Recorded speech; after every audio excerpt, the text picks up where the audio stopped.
नमस्कार साथियों, जानकारी बढ़ाओ क्लिप्स यानी जेबी क्लिप्स में आप सबका स्वागत।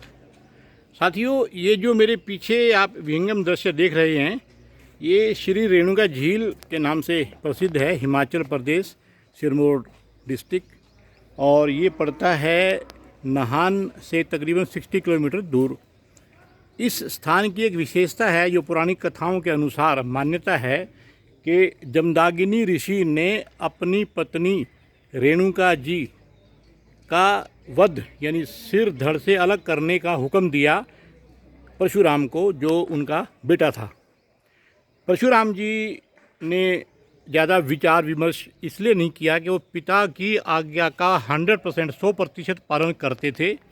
उनकी आज्ञा उनके लिए सर्वप्रिय थी, तो उन्होंने पिता की आज्ञा को माना और माँ का सिर धड़ से अलग कर दिया। ये एक कथा हो गई अलग। इस कथा के बाद में फिर जो कहानी है वो ये है, कहना ये है कि परशुराम जी को जब ये ऐसा लगा कि ये मैंने गलती की, लेकिन पिता की आज्ञा मानी थी, इसलिए उनको ऐसा आभास हुआ, ऐसा महसूस हुआ कि अगर मैं पिता से दोबारा प्रार्थना करूं तो अपनी शक्ति से, अपनी आराधना से, अपनी प्रार्थना करके और मेरी माँ को पुनर्जीवन दान दे सकते हैं।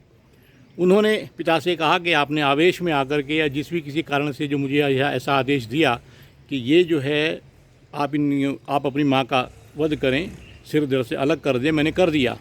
लेकिन अब आप थोड़ा पश्चाताप करके देखो, महसूस करके देखो कि क्या ये आपने जल्दी में ऐसा नहीं आदेश मुझे दे दिया, मैंने भी उसका पालन कर दिया। तो जमदागिनी ऋषि को ये महसूस हुआ कि हाँ, ये वास्तव में मैंने जो है जो भी कुछ उनका अपराध रहा उसकी एक कहानी बिल्कुल अलग है। मैं उसको इस किस्से के साथ में नहीं जोड़ रहा, क्योंकि कहानी और ये मेरी बात है जो है, ये वृत्तांत है, काफ़ी लंबा हो जाएगा। तो साथियों, उनको जब ये महसूस हुआ कि ये मेरी गलती हुई, तो पुनर्जीवन दान दिया गया जमदागिनी ऋषि के द्वारा अपनी पत्नी रेणुका जी को। ये जो मेरे पीछे ये जो आप झील देख रहे हो, ये उसी झील का विहंगम दृश्य है। और मैं इसके संबंध में अभी एक जो मंदिर है, जो परशुराम जी का मंदिर है जी, इस एरिए में, इस स्थान पर, मैं उसके भी आपको दर्शन कराऊंगा। और इसके साथ में रेणुका जी का भी मंदिर है। अब मैं इसके इसी पार्ट में मैं उसके साथ में आपको ये वाला हिस्सा जोड़ के दिखाऊंगा कि परशुराम जी का मंदिर यहाँ पर कहाँ है और वो यहाँ का कैसा दृश्य आपको दिखाई देता है। अब मैं आपको वहाँ, ये वो मंदिर है जो मैंने जिक्र किया कि भगवान परशुराम जी का मंदिर जो यहाँ का प्रसिद्ध है। जो मेरे पीछे आप देख रहे हो, ये जो येलो कलर का, जो पीले कलर का जो गुंबद है, और इसके साथ में रेणुका जी का भी मंदिर है। इसके भी आगे का एक हिस्सा है जो झील का ही एक हिस्सा माना जाता है। ये यहाँ पर मछलियाँ काफ़ी हैं, उस झील में भी काफ़ी हैं। इन सब को पकड़ना या उनको तंग करना मना है। उनके लिए कुछ खाने पीने का सामग्री वगैरह यहाँ पर डाली जाती है जो लोगों के द्वारा, वो एक अलग चीज़ है।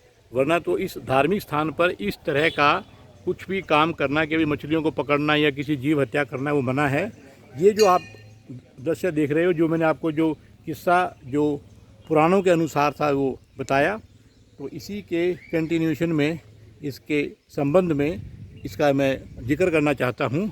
उम्मीद है कि ये जो मेरी छोटी सी क्लिप है, ये आप लोगों का थोड़ा ज्ञान बढ़ाएगी। ज्ञान तो आप लोगों के पास खैर बहुत है, लेकिन मैं क्योंकि यहाँ पे आया था तो मैंने अपनी क्लिप में इसको जोड़ना उचित समझा। नमस्कार, आप अगली क्लिप में फिर से मिलेंगे।